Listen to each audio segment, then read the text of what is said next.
A Michigan boarding seminary, 1979. 3 girls vanish, 1 erased from every roster. 46 years later, an archivist unlocks a chapel wall and hears 3 taps. Then a whisper asking for a name. Donor ledgers. Lilac-scented gloves. A coin-stamped Harrington Trust. A hidden cell. A hand reaching through stone. If paper can erase a child, what else did they bury? Who paid for silence? Where did the transfers go? When did the cover-up start? And how many rooms are still sealed? Like this. Subscribe, and let's open the wall as we unravel the stories hidden in the shadows. The chain-link gate at Blackwood Seminary rattled like a wind chime someone forgot to tune. It was October in Michigan's Upper Peninsula, the kind of cold that burned your lungs clean, the kind of sky that pressed low enough to make a person hunch. Maya Ellison killed the engine, breathed into her cupped hands, and stared through the fence at buildings that looked like gray ships moored on rock. A demotion wrapped in a contract, that's what this was. 30 days to sweep the archives before demolition crews took a backhoe to 120 years of paper. A sign flapped at the entrance, hazard notice, asbestos/do not enter without authorization. Maya zipped her coat higher and walked the perimeter toward the gatehouse. Inside, an electric heater struggled against the draft. A foreman in an orange beanie signed her in without getting up from his chair. "Ellison, right? 2 rules," he said, shoving a clipboard toward her. "Don't touch the chapel. And don't go up to the 3rd floor in East Hall, Mold City." "I'm here for the records room," Maya said. "Basement of the library." He nodded at a ring of keys, all brass teeth and bad news. "Library's the least rotten. Watch your step." Maya took the keys, pressed her thumb to the cold metal, and felt that small, private spark she always felt around old paper. Quiet lives on spines, answers between margins. Her car was packed with plastic sleeves, nitrile gloves, silica gel packets. She'd been trained to treat documents like brittle bones, which, if you listened to how a page cracked, wasn't far off. The library doors groaned open. Dust rolled in the light like plankton. Rows of oak shelves leaned into each other. A bank of windows watched the lake with fogged disinterest. Maya set her bag on the circulation desk and found the basement keypad. The access code was taped beneath the counter, as if secrecy were a suggestion. The basement smelled like damp glue and old ink. She clicked on a headlamp. Labels peeled off boxes, board minutes 1974 to 78, faculty rosters, alumni gifts, and then a shelf with no label at all. The boxes there didn't match the others. Cheaper cardboard, lit corners reinforced with duct tape, each stamped with a number code instead of a title.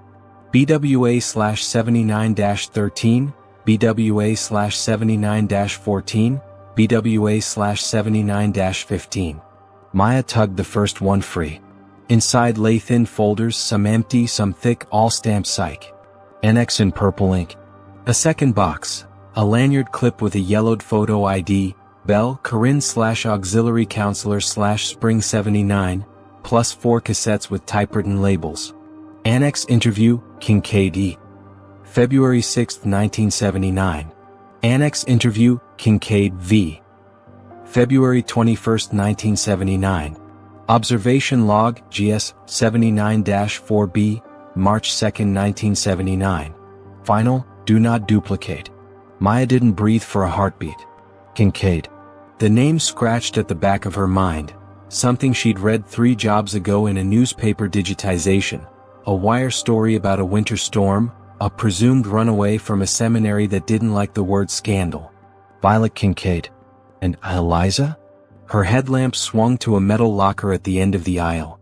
Waist-high, rusted to the concrete, no school paint on it, just raw steel and a keypad older than she was. A slotted card reader hung beside it, as if some other century had tried to invent the present.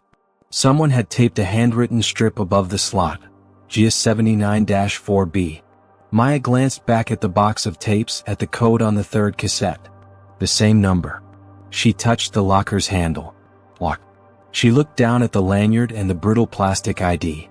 The backside had a notch worn into the corner, as if it had been swiped more than it had been worn. "Don't touch the chapel," the foreman had said. He hadn't mentioned the basement. Maya slid the ID through the reader. Nothing. She tried again, slower, and felt a faint catch, some tired gear nudging past dust. A light no bigger than a match head pulsed green. The latch thunked. She pulled. Inside, a ledger, a child's shoe, white leather, scuffed, size too small for a teen, and a composition notebook with a name written in wary ballpoint, Violet Kincaid. Maya held the comp book as if it could bruise. The first page curled at the edges. January 10, 1979. They said Eliza went home. They won't say why she didn't take her boots or her coat or her sketchbook. They keep asking what I heard below the chapel. I said it was the furnace. It wasn't the furnace. Said my name. The hum of the building deepened. Maya looked at the child's shoe, at a thin gray smear across the toe. Salt? Cement dust? She rested the shoe back into the locker, slipped the ledger into a sleeve, pocketed the cassettes, and climbed to daylight with the notebook pressed to her ribs. Back at the circulation desk, she photographed the first 10 pages and forced herself to stop. Documentation first. Obsession later. She logged the finds into her spreadsheet, printed duplicate labels, and only then let herself read. January 21, 1979. Miss Bell says I invent. She says the chapel voice is grief making shapes. I told her the voice knows the songs we don't use anymore. Dies ire, she said and laughed. I didn't laugh. February 2, 1979. Harold from maintenance had the chapel keys on his belt. When the bell rang at noon, he didn't look at me, but his hand shook. It's not the furnace. A name circled twice. GS 79-4B. No name beside it. Just a line drawn to the words, the small one. Won't speak. Lives in the wall. Maya closed her eyes. When you spent your life in records, you learned to hear the silence between forms. A missing form was not an absence. It was an action. Her phone vibrated. A 906 area code. Ms. Ellison, a woman said. This is Deputy Rosa Calder with the county. I understand you're on site at Blackwood. We got your notice of work. I'm the liaison for the demolition oversight. Maya glanced at the cassettes. Is there a problem? Not unless you found one, Calder said, and waited like she had all afternoon. People still write to us about that winter. They want something to be true. I have 4 tapes, Maya said. 2 interviews, 1 observation, 1 final. And a student ledger connected to the annex. The chapel annex, Calder said, voice tightening. Do not go down there alone. I was told not to go into the chapel at all. Good advice, Calder said. No one follows it. When the line went dead, the library felt colder. Maya could hear the lake slap stone. She set up her old tape machine in a corner of the desk, the kind she used to digitize oral histories for the museum. Tape 1 slid into the tray like something taking its seat. She pressed play. Static breathed. Someone cleared a throat close to the mic. Session 2, a woman said. February 6, 1979. Interview with Eliza Kincaid. Present, Dr. Corinne Bell, Nurse Evelyn Troy. Father Stroud will observe. A chair scraped. A voice, small and higher than Maya expected, spoke from the middle distance. I didn't go anywhere. Where did you sleep last night, Eliza? The counselor asked. In the wall. Be serious. I am, Eliza said, a whisper braiding itself into the hum of the machine. She talks in the pipes when the heat goes on. She taps. She said don't sing today. It makes them come. Who is she? Silence. Then paper flapped, a pen clicked as though someone were marking a box. Yes, Eliza whispered. They don't say her name. 30 minutes, the counselor said to someone off mic. Subject continues to confabulate. Recommend increased observation and limited chapel access. The tape clicked off. Maya pressed pause and sat very still, listening to the space the sound had left. She pictured ceilings that listened back. Tape 2, Violet Kincaid. Session 3, Dr. Bell again. February 21. Violet, do you know why you're here? Because you can make a locked room inside a church and call it help, Violet said, a rust-dry sarcasm that felt older than 17. Because my sister doesn't sing anymore. And where do you think Eliza went? Nowhere. Nowhere is a place? Here, Violet said. Below. You took her stairs away. She writes in the mortar. I hear it when the choir breathes. You're very poetic, Dr. Bell said. That can be a defense. It can be a map. Tape 3. Observation log GS 79-4B. The label pricked Maya's skin. March 2nd, a new voice, a man clinical as a checklist. Subject remains nonverbal. Exhibits repetitive behaviors consistent with sensory self-stimulation. Taps, rubs, traces patterns on stone. Drawn to Annex during choir rehearsals. Contagion risk of hysterical symptoms among peer cohort remains high. Recommend continued isolation and... A metallic clatter cut him off, glass on stone, a muffled cry. The mic caught a human noise and then nothing at all as fingers scrambled on the recorder casing. Tape hiss swallowed the room. Then a whisper so close to the mic it felt inside Maya's ear. I don't have a name, a child breathed. Give it back. Click. End of reel. Maya didn't realize she'd stood up until she bumped the desk. She rewound 3 seconds, played it once more, and watched the level meter spike on the whisper like a heartbeat in a long flat line. The final, do not duplicate cassette rattled in her palm. She slid it in. No timestamp this time. Just a voice Maya didn't recognize, older, careful, money in the vowels. Special placements were made at the board's discretion, the voice said. Records will reflect withdrawals and home transfers where appropriate. The seminary is not equipped to absorb public scrutiny. Donor intent will be honored. A second voice, Father Stroud, murmured assent. The older voice continued, closer now as if bending to the mic. If a child has no file, she cannot be lost. Do you understand? Silence except for the machine's patient spinning. File everything, the voice finished. Then file the filing. Click. Maya's headlamp felt too bright. She clicked it off and sat in the dim library until her eyes refocused on the lake's ghost beyond the window. She turned the page in Violet's notebook with hands that didn't feel like her own. March 5, 1979. They marked my sister, home. They wrote it in ink. Eliza didn't have a home. We shared one heart. If you are reading this, you're the kind of person who opens lockers they shouldn't. Good. Listen in walls. She taps in threes. Maya set the notebook down, pressed 2 fingers to the desk and tapped 3 times. Somewhere in the building, below or behind or down, something answered. Could have been a pipe. The building was old enough to talk. But the reply felt paced. Maya found the chapel by mistake and on purpose, following the echo of her own footsteps down the west corridor until would replace stone and stained glass invented light out of nothing. The foreman had hung caution tape across the doors like a yellow sentence. She ducked under and stepped into cold that felt intentional. It was a Michigan chapel in a Michigan October. Saints with cracked paint, pews that remembered backs, a marble altar that outlived everyone who'd touched it. She lifted Violet's pendant, a keyhole charm tucked down in the notebook's back pocket, and tried not to think of how the locker latch had yielded under the wrong hand. Behind the altar, a panel of wood didn't match the rest. It was half a shade newer, as if the wall had been patched with a better story. A small brass fitting sat waist-high, odd and precise. When Maya held the keyhole charm against it, it nested as if it had been born there. She twisted. A seam widened, stale air exhaled, and darkness breathed her name with nothing but temperature. There are sounds a body recognizes from before language. Stairs in the wrong place is one of them. Maya clicked the headlamp back on and stepped into a stairwell cut into the rock, the kind that made sound disappear sideways.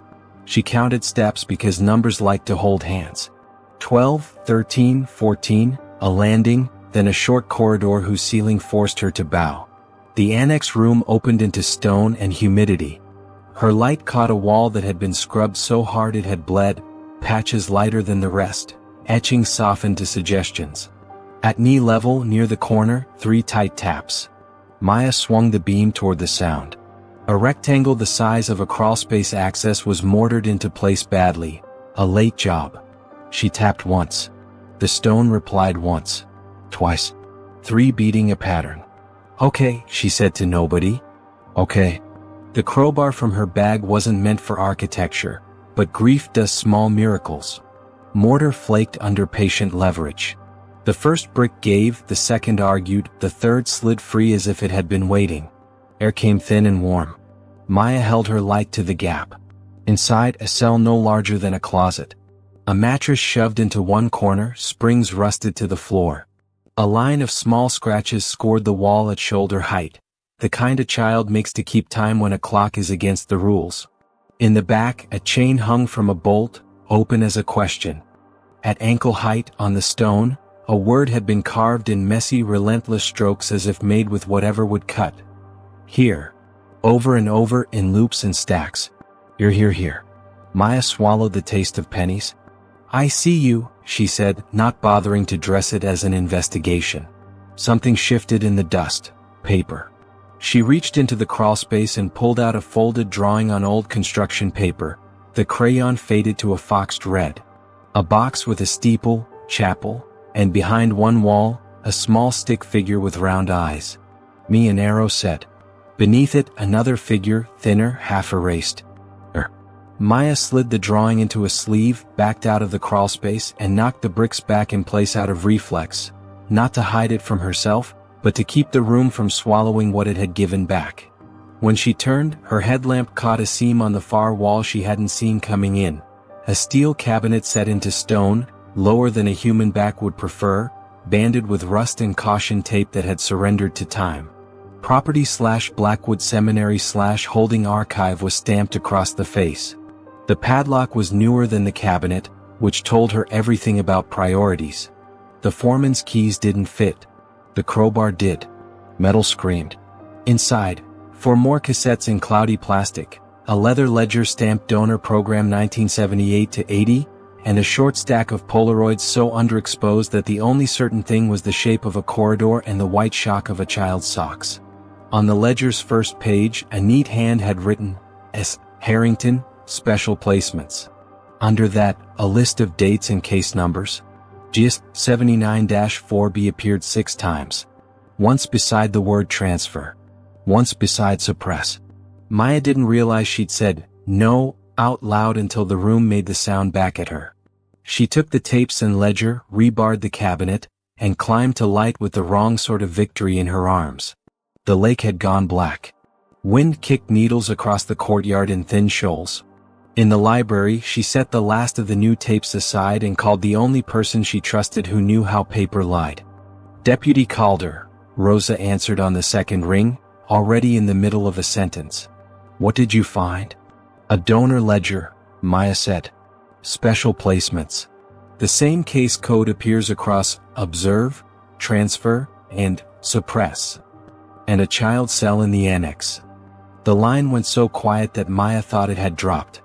I'm 5 minutes out, Calder said finally. Stay where there's light. I'm in the library, Maya said. And the chapel. Don't be in the chapel, Calder said and hung up. Maya looked at the clock and realized she hadn't eaten since a gas station 3 towns south. She unwrapped a granola bar with hands that didn't quite belong to her and watched the dark press to the glass. The building creaked. Somewhere deep, a hot water pipe burped air like speech. The headlamp battery icon glowed an anemic red. She was about to switch it off when every light in the library blinked. Once, twice, a third time, holding on the third as if someone were deciding in the wires. Maya reached for the final new tape. No label, unmarked except for a smear of something brown gone almost black. She slid it in. Play. Nothing. No hiss, no chair scrape, no cheap microphone swallowing a room. Then a whisper, so close she flinched. Stop filing me, a child said, not angry. Just tired. Say my name. The machine clicked. The library lights went out and did not come back. Maya waited for her eyes to invent a room and felt cold gather along her ankles like water.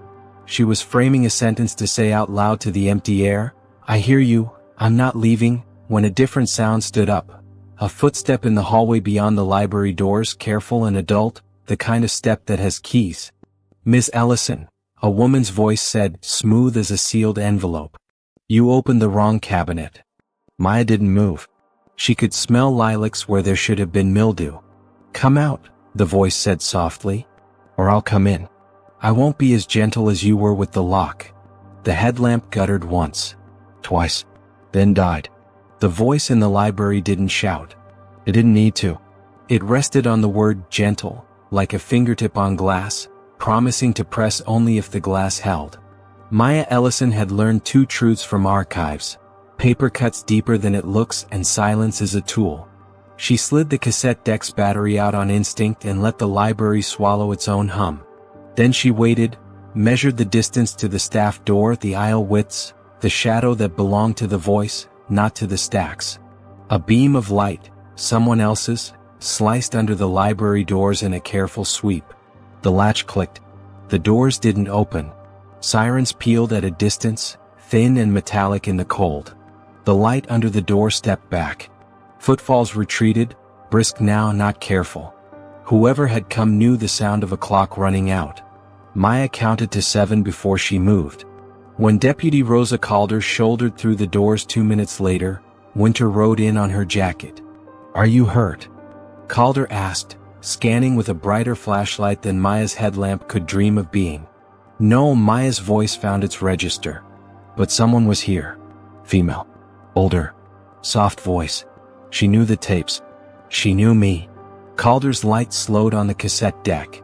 What did she want? Control. Maya swallowed. And whatever I pulled out of the annex. Calder nodded once. Not disbelief, calculation. She moved fast. Lights on, alarms checked, exterior doors relocked. The utility closet had been jimmied. The west corridor showed a fine grit on the floor where tape had been sliced. In the chapel, yellow, "Do not enter" ribbons hung loose as dead vines. They descended to the annex together. It was the wrong room and the right one. The same stone breath. The same hunger in the cold. But the marks along the walls, the bleaching where etchings had been near scrubbed away, were fresher now, edges raw like a skinned knee. The steel cabinet Maya had pried stood obediently shut again, and the new padlock on it wasn't the foreman's. Someone resecured it, Calder said. Or rescripted it, Maya said. Her light drifted to the crawlspace bricks she had loosened earlier. Mortar had been smeared across their edges with a gloved finger, sloppy, recent. Not enough to seal, just enough to say mine. Calder crouched where the floor pitched slightly. You were right. There's another void behind this wall, north side. The echo is wrong. She stood. We need a ground-penetrating radar pass. They're moving demolition up, Maya said. Bad asbestos test, conveniently timed. Of course they are. Calder exhaled hard, a sound between a laugh and the first consonant of a curse. All right. We do the paper now. They retreated to the library where heat existed as a theory. Over an hour they worked. Maya photographed ledger pages and tucked each cassette into a static bag. Calder snapped a chain of custody with her phone, date-stamped, geotagged, and sent both the audio and the ledger images to a secure county server with an ugly, unguessable name. A second copy went to a state contact she didn't name. Only then did they let themselves play the final tape again. On a laptop this time, patched through to simple digitizing software. The screen drew sound as a thin white river. Most of it was flat current, then a sharp human crest. If a child has no file, she cannot be lost. Do you understand? The new copy found something deeper the tape deck missed. A second trace under the primary voice, like words laid on words. Calder leaned in. Back it up 5 seconds. Run a spectral. Maya did. The software returned color where white had been. Greens and blues feathered around the first voice, and beneath it a lower register surfaced like a body in winter water. Older. Mel. The timbre you hear in donor luncheons and board sanctuaries. Calder didn't blink. That's a second voice consenting. Male confirms. We need a voice comparison. Priests, board chairs, donors, 1978 to 1981. Donors, Maya said. The ledger. They opened the leather ledger on the cleared desk.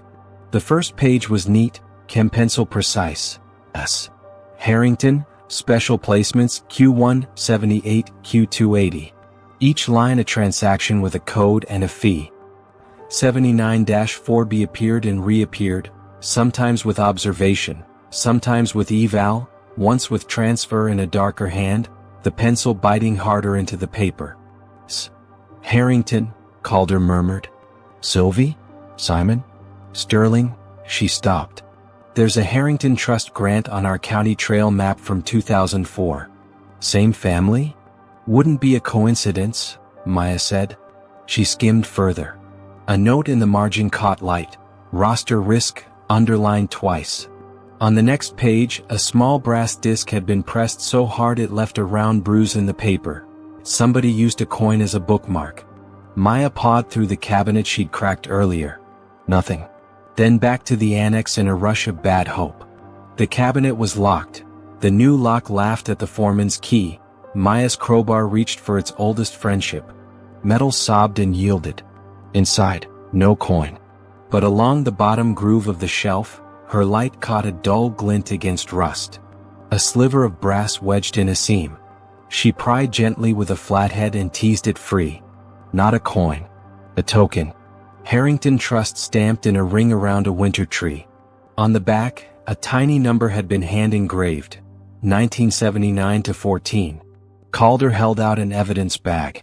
They inventoried what they could and knew it wasn't enough. By dawn, the foreman would cut keys to resecure what had just been unsecured, and the board's lawyer would practice narrowing words until truth could only fit sideways. Calder walked Maya to her car, breath burning white in the hour before sunrise. Go sleep, she said. Back up everything again.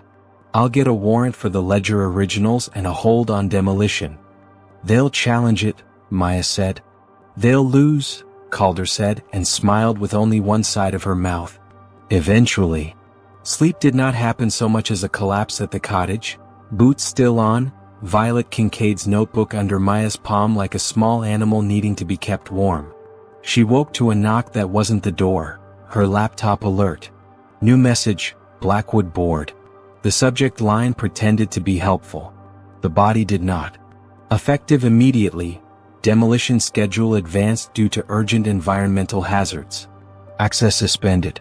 Please cease publishing materials pending legal review. Failure to comply may result in. Maya closed the email without finishing the sentence. People who counted on silence always saved their threats for paragraph 4. Her phone rang. Jeanette, Morning River County Records. You sitting? Not really. They posted the demolition notice. Monday. They also quietly requested withdrawal of 3 boxes from our off-site records. Chapel Annex inventories, 78 through 81. Guess who signed the request? Harrington. Jeanette sighed. Initials only. S. Harrington. But the courier company's account is the Harrington Cultural Trust. Can you stall? Maya asked. I already did, Jeanette said. I asked for a judge's letter. They don't have one. Yet. Maya grabbed her jacket. There's someone else we need. Who? Maintenance. The man who had the keys to the chapel in 1979. Harold Pike's duplex sat at the edge of town where the gravel learned to be dirt and maples learned to lean. He answered the door with a cane and a gaze that could still lift 50 pounds. The living room smelled like engine oil and Old Spice and a veteran's patience. I know what the annex is, he said without preamble. You have the look of someone who's been where nobody told you to go. Mr. Pike, Maya said, in 1979. Harold, he corrected, and sank into a recliner that seemed to hold the shape of a long story. And yes, the locks were mine. But some doors didn't belong to anyone. He studied her for a beat too long. You brought a cop? Deputy Calder is on the case, Maya said. But this part is me. Harold looked at her hands. Paper cuts had drawn a thin map. He nodded like that was a password. There were 2 ways down, he said. The altar access you found. And the choir loft hatch. The hatch is narrower. Less used. Easier to forget if forgetting is the goal. The choir loft? Maya pictured the chapel. Above the nave? Above where the bass sits, Harold said. Sound carries different through wood than stone. You hide a child in rock and she'll learn to follow the wood, not the hymn. Maya felt the word child in her stomach. Did you ever see her? The small one. Harold set his jaw. Not straight on. I saw scraps. Drawings. A coin one of the donors must have dropped. And once, he stopped himself. Once I heard a lullaby my mother sang, only slower, like it had been taught to someone who'd never been taught on purpose. Who had access besides you? Maya asked. The priest. A counselor from out of town, Dr. Bell. A board liaison who didn't like to be called one. She had a coat that cost more than the roof she stood under. Harrington, Maya said. Harold's eyes flicked to the token in the evidence bag when she held it up. That's hers. She'd leave those in donors' seats after chapel. A calling card. He leaned forward. You find Dr. Bell yet? Not yet. Harold's mouth folded around a memory that hurt. She wasn't cruel in the easy way, he said of Bell. She thought structure fixed what it broke. That's the worst kind. Do you know where she went? Out west a while. Then a license suspension. Last I heard, Wisconsin. She sent me a postcard when my brother died. I didn't answer. He dug in a drawer under a phone book that still believed in phones and pulled out a rubber-banded stack of mail that had been sorted and unsent and almost forgiven. A postcard surfaced, a lake too green to be ours. The return address in tiny block letters, Street Gertrude Care / Janesville, Wisconsin. Maya photographed it. Thank you. Don't thank me, Harold said, staring at nothing. I laid floors and locked doors. That's the whole job if you let it be. Janesville wore autumn like a shirt it liked too much to wash. The care facility sat back from the street, a low-slung building whose windows watched a lawn where a wind chime spun without sound. Maya signed in under her name and a lie about an oral history project that wasn't entirely untrue. Dr. Corinne Bell sat by the window of a sunlit room with a bifold of crossword puzzles and a cardigan the color of winter water. She looked 80-something in the way people who've apologized for nothing look ageless. You came a long way to ask questions you already think you've answered, Bell said when Maya introduced herself. I came to ask the part nobody wrote down, Maya said. Bell smiled without showing teeth. And what part is that? Who paid you to ignore names? Bell let the window light draw its square across her knees. Ignore is the wrong verb. We were told names made girls worse. Girls would fixate. The file would become a mirror and they'd become the file. Better to let the file be a number. Numbers don't bleed. Maya didn't blink. But children do. Bell's hands twitched on the crossword. You have Violet's book. Maya didn't confirm or deny. Violet loved too hard, Bell said. That's the kind that breaks in institutions. She kept making maps when we told her walls were safer without them. Did Harrington tell you that? Maya asked. Or did you say it first and she agreed? Bell's eyes changed temperature. Sylvie is a trustee. Trustees write the rules that keep doors open and reporters out. So she was there. Not always, Bell said. But when she was, everything felt decided before anyone spoke. Maya held her breath at the borders of a gamble. I have a tape. A final one. Your voice is on it. So is a man's. Bell's mouth tightened in a shape that could hold many words and release none. The priest loved to officiate even where there was no altar. Father Stroud, Maya said. Bell almost smiled. He liked to leave his name on everything. It will be on a donor plaque somewhere that nobody dusts. Why did you keep doing it? Maya asked. The annex, the interviews, the room. Because we were told we were preventing contagion, Bell said. Because a girl who sees patterns is a girl who can teach other girls to see them. Because we were all very tired and tired people do what the strong tell them is mercy. Maya let the quiet hold for exactly 4 seconds. There was a third child, she said. Not Violet. Not Eliza. The smallest. 79-4B. Bell looked at the lawn as if the answer might move there. When she spoke again, her voice was less physician, more witness. They brought her in as a placement. That was the word. She didn't read. She traced. She hummed when the pipes did. She didn't eat in front of us. Only after we left. They said she was a ward acquired via donor partnership. Another word I learned to hate without saying so. Maya felt rage strip its gloves. Did she die there? Bell's eyes stayed on the wind chime. They wrote, facility loss. They wrote, Suppress. They wrote it where names weren't. After, I wrote in a notebook I wasn't supposed to keep so I wouldn't dream the wrong version. Do you still have it? Belle stood slowly as if gravity had added a bypass. She went to a dresser and opened the bottom drawer, the one where people who plan their own hauntings keep proof. When she returned, she held a thin black journal bound with an elastic gone beige with years. I don't expect forgiveness, Belle said. But if you're going to tell it straight. We built a room for a voice and then punished the voice for using it. Maya took the journal like it might break the second she lied. The pages were crowded, dates in the margins, shorthand that revealed itself as the hand warmed. Names. Times. A month circled so hard the paper felt thin. March 1979. An entry underlined twice. Harrington present, orders, evaluation after choir. A column of initials, VK/EK/4B, with arrows drawn to Annex, then chapel, then quiet. What does quiet mean? Maya asked. Belle didn't answer. She pointed instead to the bottom of a page where a 4-line stanza had been copied as if from memory. Dies ire dies Isla. Solvet seclum in favela. Testis David cum Sibylla. It was Eliza's, Belle said softly. She sang it like she'd been told not to and loved being told not to.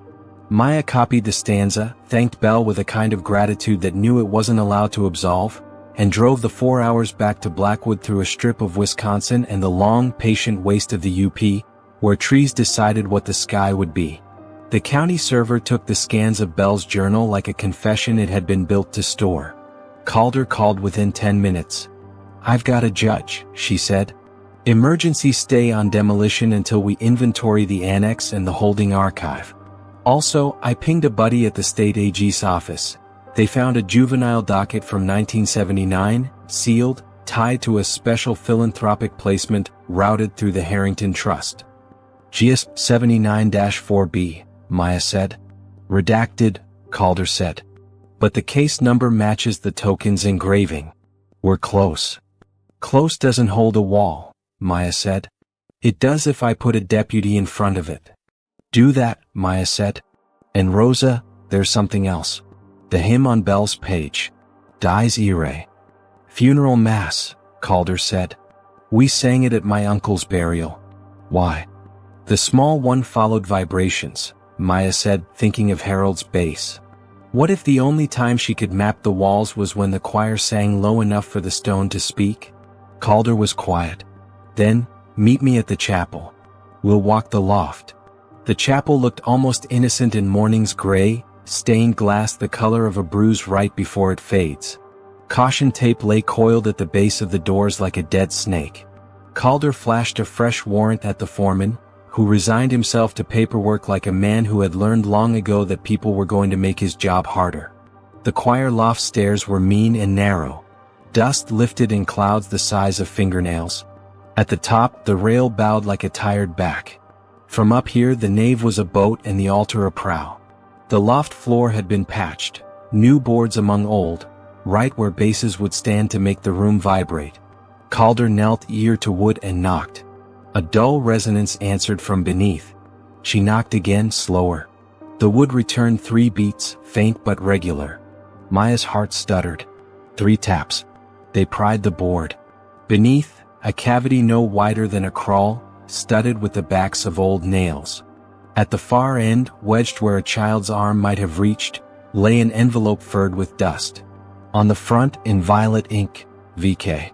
Maya slid it into the light as if she were lifting a sleeping animal. Inside, a folded map drawn on ledger paper, chapel arrows, a mark like an X in the annex corner, and a brass coin twin to the token, stamped Harrington Trust with a different engraving number. 1979-11. A note in Violet's hand clung to the map with a paperclip. If I'm gone, the small door by the baseboard. She listens to low notes. Say her name when you find it. Calder bagged the coin and photographed the map. Baseboard? She said, scanning the annex plan. North corner, Maya said, already moving. Near the crawl we half sealed. Down in the annex, the air had shifted again. A sweetness threaded the mold, lilacs, faint as memory. They crawled along the north wall with flashlights and patience. The baseboard was stone masquerading as wood, fine grooves to fake grain. At the far left, where the floor dipped, a thumbnail-sized circle had been drilled through and plugged with an age-shrunk dowel. Maya eased the dowel out. Inside, darkness. Cold climbed her wrist like a sleeve. She pressed 2 fingers to the hole and felt nothing. Then, barely, something like breath moving past skin. Calder placed her palm flat to the stone. "No draft anywhere else," she said. "Only here." Maya bent so her mouth was near the hole. "I hear you," she said, the sound small enough to pass. "We're trying." 3 taps answered, slow, deliberate, not panic. Conversation. Calder swallowed. "Which brick?" she whispered, like the wall could pick language out of the air. Maya tapped once. "Knock if I'm touching the right place," she said, moving her fingers along the mortar row. "Tap on the 3rd. She pressed her thumb to the seam. The mortar crumbled a little, not enough to disgrace the wall, just enough to say go. They worked fast with chisel and pry bar and prayer. The first brick surrendered, then the second. The third stuck as if a hand inside held it. It let go with a sound like cloth tearing. Beyond, a narrower cell than the crawl she'd opened before, a pocket carved into stone lined with old blankets, a toy boat whittled from cedar, a stub of blue crayon ground flat from use. And on the back wall, at a height no taller than a child's shoulder, a single line scratched so clean it glowed when the light found it. "Say." Calder's light trembled once and steadied. "Jesus." Maya slid into the pocket. The blankets smelled like rocks after rain. She held the cedar boat as if it might remember the hand that made it. Beneath the blankets, her fingers found paper, construction stock gone brittle. She drew out a fresh drawing. Not old. Not decades old, at least. A chapel. 2 stick figures. One larger outside, one smaller inside the wall. A speech bubble over the larger figure. "I hear you." A bubble over the smaller. "Name." Calder stared. "That can't be new." "Then someone left it," Maya said, voice tight. "Last night. This morning. Now." They both froze. The building shifted, a human sound wearing the building's shoes. Footsteps. Not the foreman. Not boots. Softer. Cheaper. A gate that knew where the floor creaked and where it didn't. Calder clicked off her light and drew back against shadow. The steps paused at the top of the annex stair. A key turned in a lock that hadn't been installed yesterday. A hinge sighed. "Maya," Calder whispered, breath ashape. "Back." But there was nowhere to go but through stone or into it. The steps reached the last tread and stopped. A voice came, close enough to be a thought. "You were asked to stop," the voice said. Not the woman from the library. Lower. Mel. Patient but not with them. Patient with himself. Calder's hand went to her radio.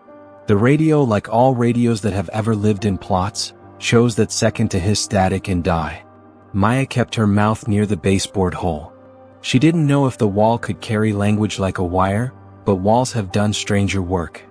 "I can't say a name I don't know," she breathed, words aimed into stone. "But I can promise a thing, I won't leave until I can." The steps took one more stair.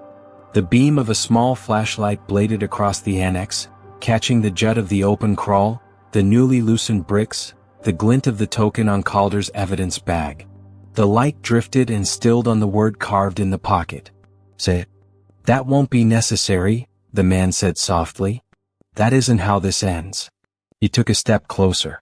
The lilac thread in the air thickened as if something had been uncapped. Maya put her palm to the wall the way you do to a sleeping child's back to measure if breath remains. 3 taps answered, fast, not language, reflex. Calder drew the service pistol she rarely unholstered in a town this size and set her voice to neutral. "County deputy," she said into the dark. "Hands where I can see them." The flashlight didn't twitch. "Deputy Calder," the man said, almost kind. "We've met. You asked for access to the board minutes last spring. We sent them. Redacted, of course." He let the beam walk lazily along the floor.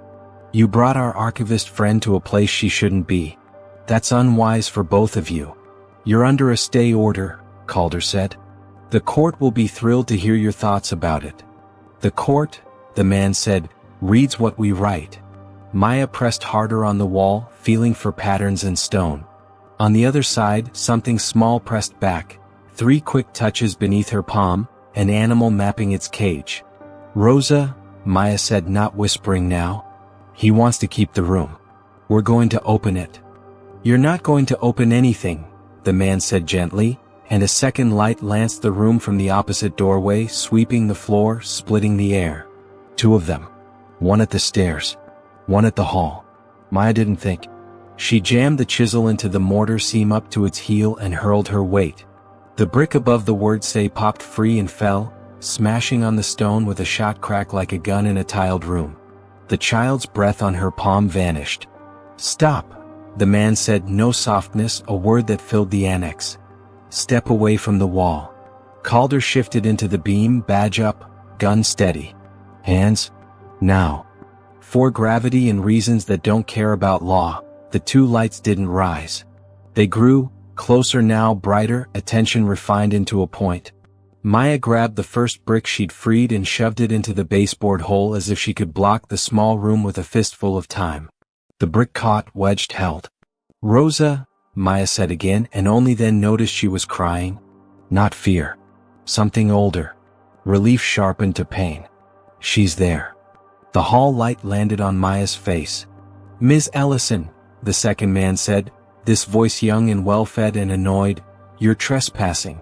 And you're going to put that brick back."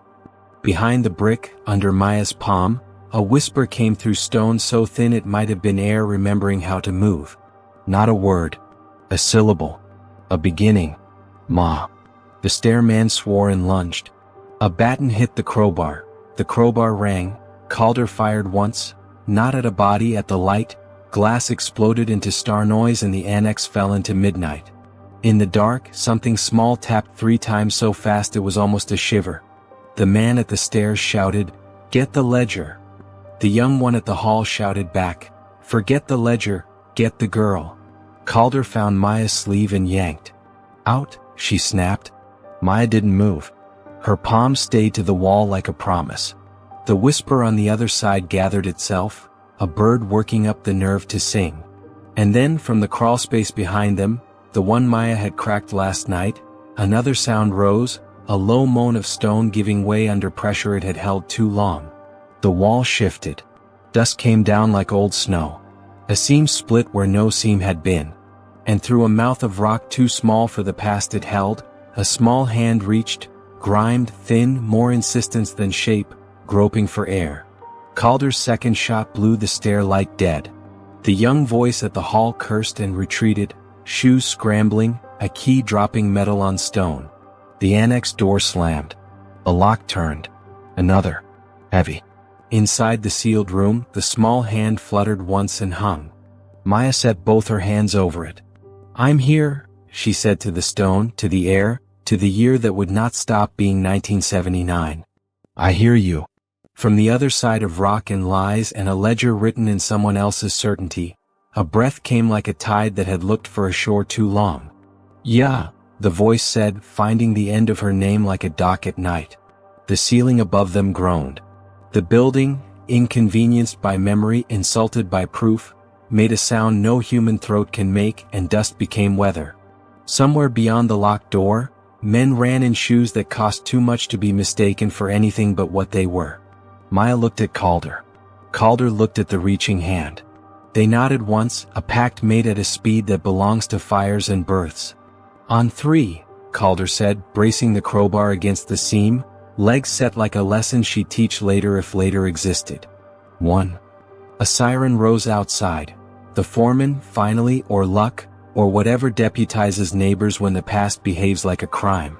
The annex door rattled under fists not friendly to hinges. 2, Maya said, and put her shoulder to the stone. The child on the other side tapped twice, then once.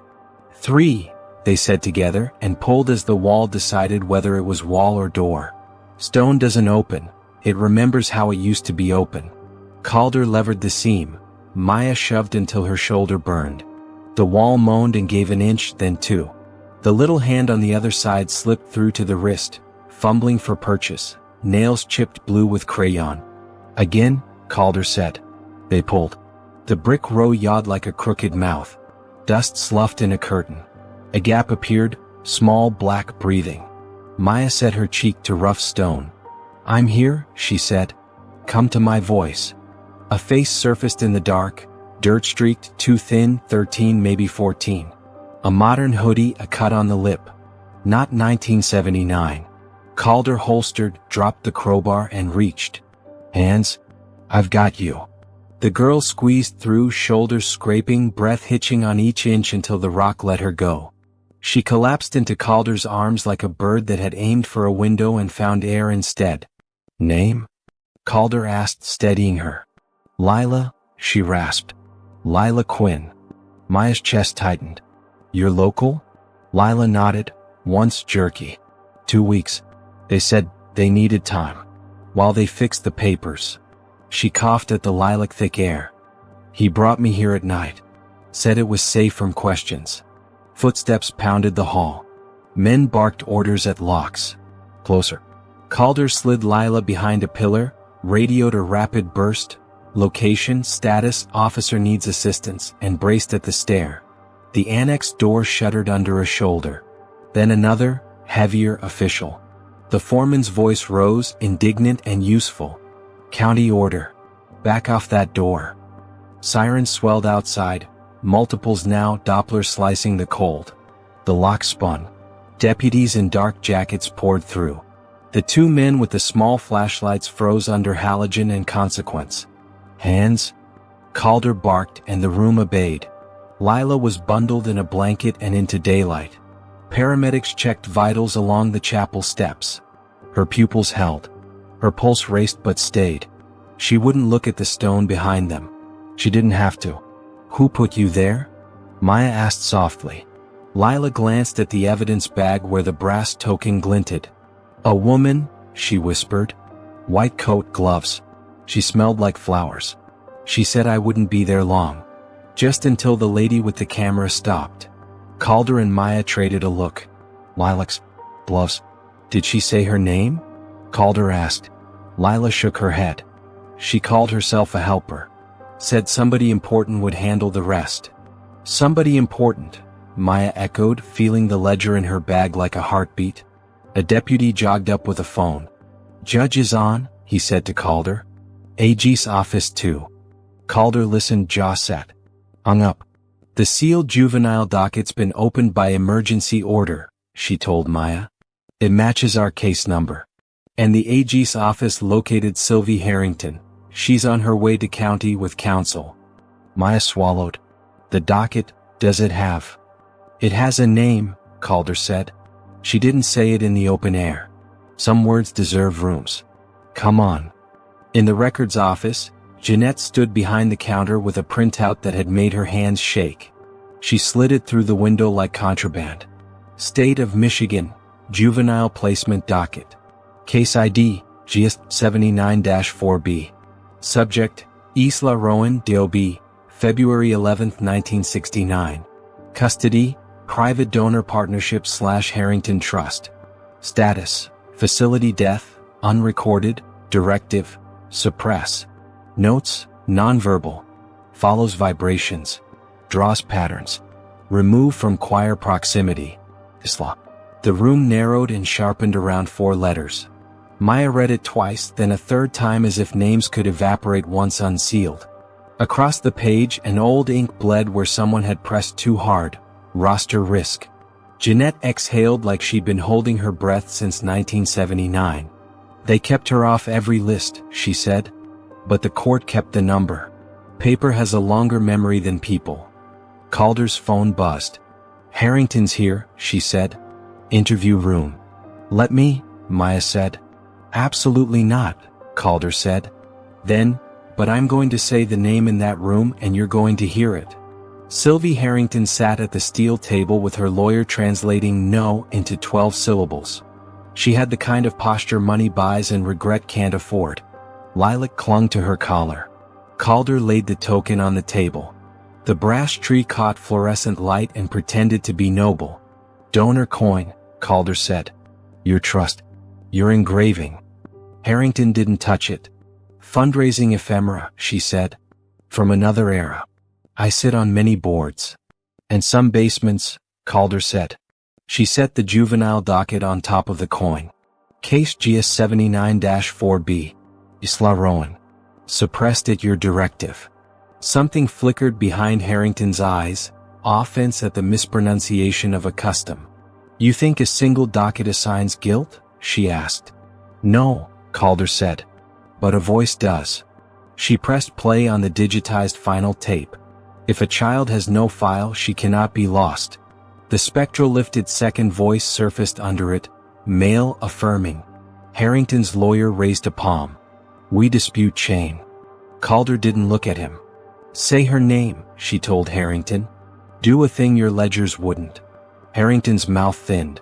You won't bait me with theatrics. Maya, watching through the glass, rested her fingertips on the cool pane as if it were another wall that needed persuading. Isla, she whispered to her own reflection. Isla Rowan. On the tape, almost lost in hiss, a faint tap. 3 beats. The room stilled as if microphones could hear across decades. Harrington's gaze slid to the coin. A hairline crack opened in the lacquer of her certainty. Then she smiled, a small, tired, dangerous thing. Do you think a name fixes a system? She asked. Paper keeps people safe. That was always my job. Calder leaned in. Paper kept you safe. The child kept herself alive long enough for someone else to say it. She slid the docket back, replaced it with a photograph, the blurred surveillance shot of a small girl at a corridor's edge. Look at her, Calder said. Say it. Harrington stared. Didn't blink. The lawyer spoke for her. We're done. They weren't, of course. Warrants bloom fast when the right office waters them. By dusk, storage units coughed up ledgers with payments aligned to nights the choir rehearsed. A plaque in the chapel sacristy gave up a name that liked to be seen. Dr. Bell's notebook became spine for a case file that finally knew what to call itself.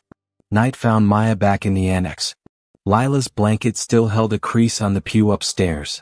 The crawl was open, bricks stacked like teeth on the floor. The cedar boat sat in her hands, light as a promise.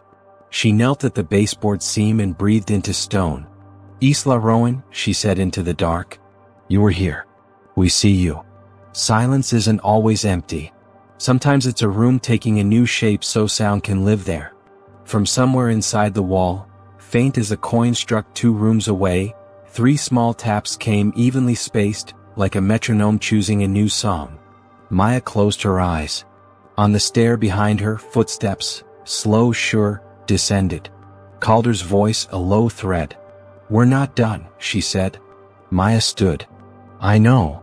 Calder nodded at the north wall. You hear that? Maya did. Beyond the annex, past where the choir loft mapped vibration to stone, another pattern rose, not taps, scrapes. 3 long, 2 short, 3 long, drawn across rock like chalk learning a letter. Another room, Calder said, already angling the light. Or another site, Maya said, thinking of the donor ledger's transfer lines, the coins engraved 1979 to 11 and 1979 to 14. The sound came again, clearer now, alive, present tense. A brand new map began to draw itself in the dark. Maya set the cedar boat on the floor, a small prow pointed toward the noise and smiled without joy.